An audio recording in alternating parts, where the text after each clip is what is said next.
চাঁদপুরের মতলব উত্তরে জাতীয় বিপ্লব ও সংহতি দিবস উপলক্ষে বিএনপির এক আলোচনা সভায় জনমানুষের উন্নয়নে ধানের শীষ প্রতীক বিজয়ের বিকল্প নেই বলে মন্তব্য করেছেন বিএনপির জাতীয় নির্বাহী কমিটির সদস্য ডক্টর মোহাম্মদ জালাল উদ্দিন।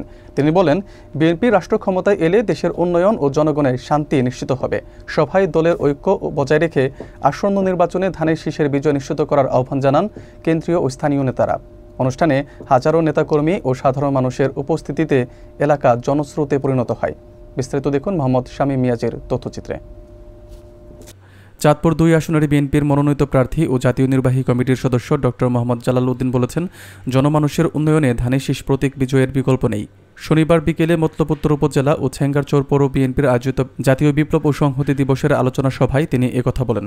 সভায় সভাপতিত্ব করেন পৌর বিএনপির সভাপতি নান্নু মিয়া প্রধান এবং পরিচালনা করেন উপজেলা বিএনপির সাংগঠনিক সম্পাদক মিয়া মঞ্জুর আমিন স্বপন।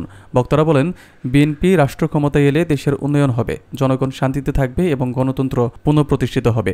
এই সময় চাঁদপুর জেলা বিএনপির সহসভাপতি অধ্যাপক ডক্টর শামীম আহমেদ, কেন্দ্রীয় কৃষক দলের যুগ্ম সাধারণ সম্পাদক ব্যারিস্টার ওবায়দুর রহমান টিপু ও কেন্দ্রীয় স্বেচ্ছাসেবক দলের সাবেক সহসভাপতি আজহারুল হক মুকুল দলের ঐক্যের গুরুত্ব তুলে ধরেন। তারা বলেন, তারেক রহমানের মনোনীত প্রার্থী হিসেবে ডক্টর জালাল উদ্দিনকে বিজয়ী করতেই সবাইকে একসঙ্গে কাজ করতে হবে। সভায় বিপুল সংখ্যক নেতাকর্মী ও স্থানীয় জনগণের উপস্থিতিতে পুরো এলাকা উৎসবে পরিণত হয়।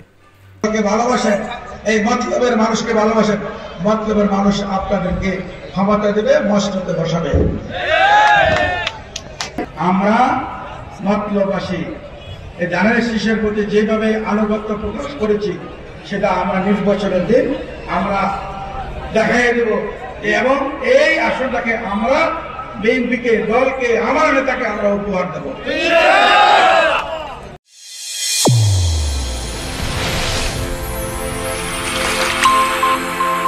চ্যানেল A1 হৃদয় রেসপন্স।